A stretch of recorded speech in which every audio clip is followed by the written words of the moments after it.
welcome to the Autistic Me podcast. I am Christopher Scott Wyatt, speaking as the Autistic Me. My sensory issues make dealing with weather a challenge. I've written about weather and sensory overload often on the Autistic Me blog. Right now, we're in that odd transition month from summer to fall in the Austin area. In a week or two, people will switch from shorts to jeans, or shorts and sweatshirts. I'm really glad we moved here, and so are the girls. It's nice enough to be outside most of the year. Summer mornings are wonderful outside, and winter afternoons are nice too. Even the rain is often a pleasant, gentle rain. If you have enough money, weather probably doesn't matter as much. You can heat or cool your house and not worry about the cost. You can buy expensive winter clothing. Money lets you buy the climate you want. We were fortunate enough to be able to move to Texas. It lacks the harsh winters and boiling summers I disliked everywhere else. It's been in the 90s here in Central Texas. That sounds hotter than it is. There's often a nice breeze and sunny skies. The mornings are cool enough to do yard work or take a walk. Meanwhile, 6 inches of snow fell in Minneapolis to start the week, and it was dark and gloomy back in Pennsylvania. Now, I happen to love 50 to 70 degree weather. The overcast skies in western PA reminded me of California's Central Coast. I could wear jeans and polo shirts in the fall and be perfectly comfortable. I was usually one of the last people to switch from shorts, waiting until the daily high temperatures were in the 40s to move to jeans. What I don't like is having to layer clothes for cold mornings and warm, humid afternoons. So in Pennsylvania, you might also start with a warm morning and then need layers later in the day. I'd leave a jacket and gloves in the SUV from the end of summer to the start of spring for the unpredictable weather. And I hate jackets, gloves, and hats. But you have to have them on hand by the middle of October. Anything could happen. The change of seasons in western PA is a roller coaster of temperatures hidden by dense morning fog and clouds. Despite one day this week being a high near 80, just so residents don't forget the joys of hot humidity, the next 10 days in Pittsburgh are mostly cloudy and under 60. At first, I was thrilled with the cloud cover. I'm extremely photosensitive and wear sunglasses even inside some rooms. It was nice not to have headaches from sunshine. Transition glasses were sufficiently dark for a few minutes outside. Eventually, the gloom gets to everyone I met in Pittsburgh. Pittsburgh is gloomy. There's no other word for it. It's been rated as one of the 5 gloomiest cities in the nation, for good reason. I had to look up what the difference was between partly cloudy and partly sunny. It turns out it is 3/8 versus 5/8 cloud cover for the majority of daylight hours, according to several sources. Is it more or less than half of the sky covered with clouds for most of the day? Whatever. It's cloudy. It's dark. It's depressing after a few weeks. It's not a few puffy white clouds and a blue sky. No, the sky teases you with hints of blue right before the sun vanishes. Over a year, Pittsburgh has 203 mostly cloudy or cloudy days. It competes with Seattle for cloudiest region in the nation. Most years, Seattle and Portland, Oregon edge out Pittsburgh with an additional 2 weeks of cloudy skies. However, if you count those partly sunny days, then Pittsburgh has 306 days with cloud cover. Yes, more than 300 gloomy days. People buy sun lamps and tanning beds in Pennsylvania. I get it. You might move there without seasonal affective disorder. You'll get it after a couple of winters. Yet, when we lived in Pennsylvania, it had better weather than the Twin Cities or our native Central California. I could live and work in Pennsylvania. We would have remained there with the right job. There are seasons in Pennsylvania. They just all include clouds. Winter was the only season I really disliked in PA. Thankfully, it was only a few months long. Yes, it snows in western PA and the snow accumulates, but just as you reach that sick and tired of it winter stage, the snow melts and bulbs begin to bloom. Western PA is lush and green. Even the suburbs feature dense foliage and flowers everywhere. I love spring and fall in Pennsylvania. Summer wasn't even bad. You could work in the flower beds most of the year. I'd spend winter waiting for the beautiful springs. Winters in Pennsylvania were stressful and exhausting. Driving in snow and ice in Pittsburgh and the surrounding region is incredibly dangerous. There are a lot of YouTube videos featuring cars and trucks sliding down the city's steep streets. The hills and sharp turns lead cars into ravines and barriers. Commuting to or from the universities, I'd sometimes count the accidents along the way. There were days with more than 100 accidents on the local roads.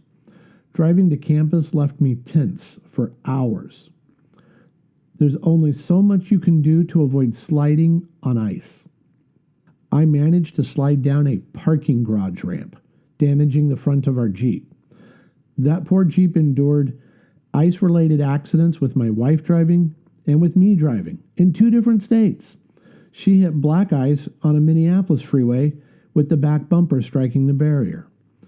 My wife has observed that we've lived in both versions of hell, the Christian version with fire and brimstone, and the Nordic or Asian hells with caves of ice.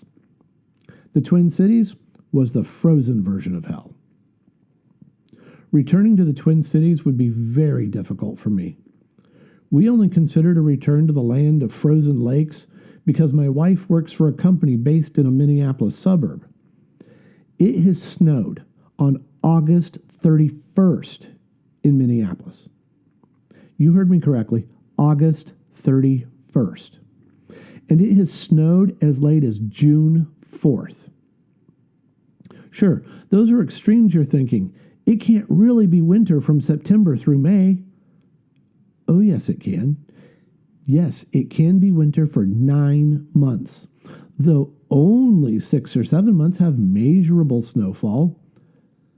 You might not have a day above freezing in December, January, or February. Imagine 60 to 70 days below freezing as the high temperature. There can be 2 weeks below zero. That's the high. 2 weeks with negative temperatures. And that's not factoring in the wind chill. They've recorded negative temperatures in March. Nothing can prepare you for extreme cold. Clothing triggers my sensory overload. You need clothing, and lots of it in Minneapolis. You need gloves. Ideally gloves with 2 layers so you can remove the insulated outer shell when you need to use fingers. You certainly don't want bare fingers. Your skin will crack and bleed without oily gels and lotions, even under gloves.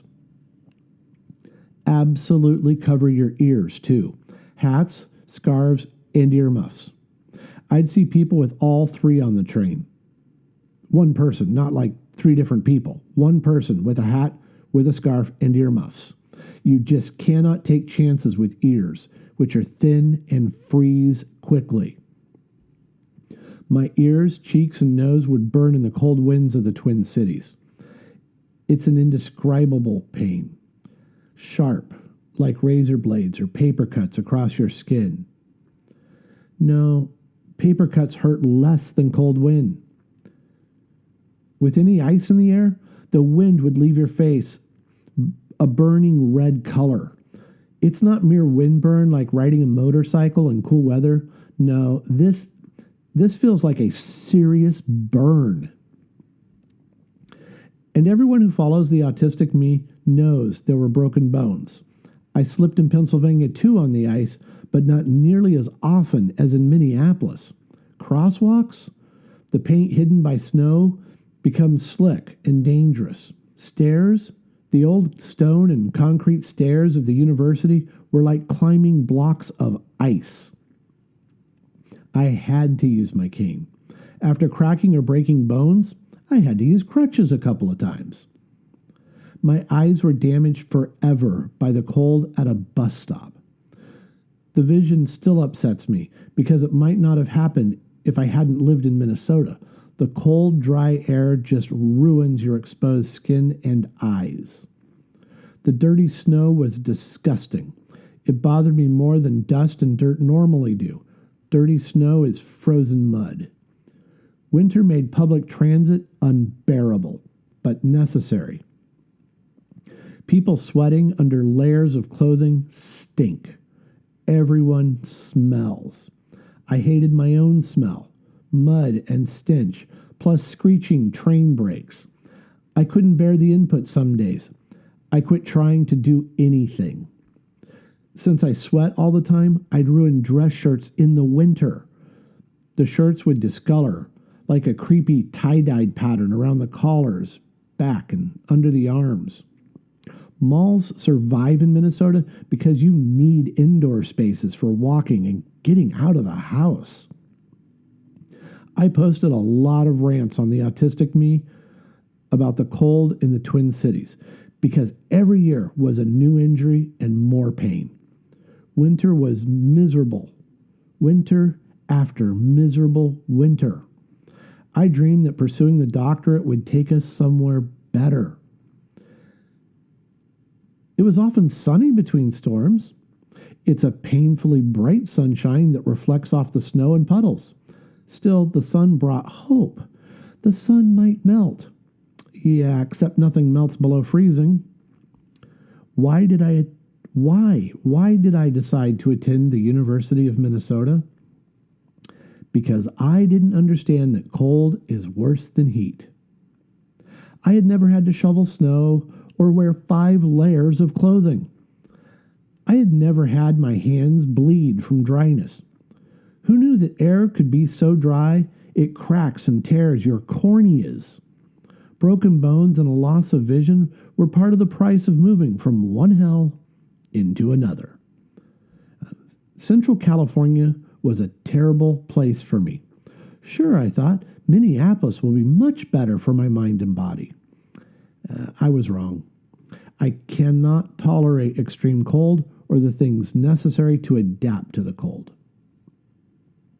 We left California's central San Joaquin Valley because I couldn't tolerate the heat. Extreme heat makes me physically ill. I sweat a lot all year, and extreme heat leads to dehydration no matter how much I try to stay hydrated. I end up bloated and moving with difficulty.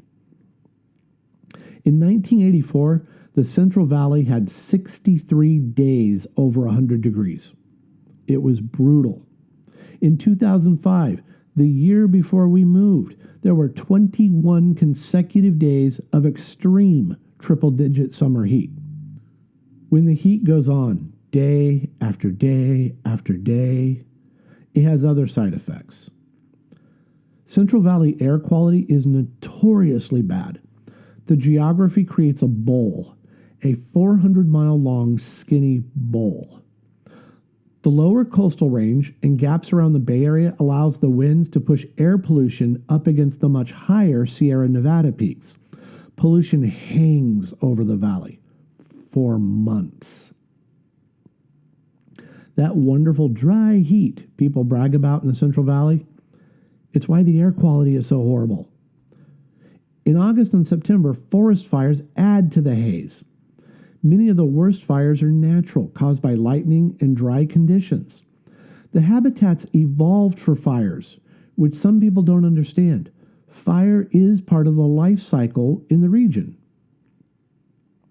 The Central Valley and Los Angeles have stagnant, smoky air, and they had it long before cars existed, before people moved there to make big cities. The mountains surrounding Los Angeles created a bowl too.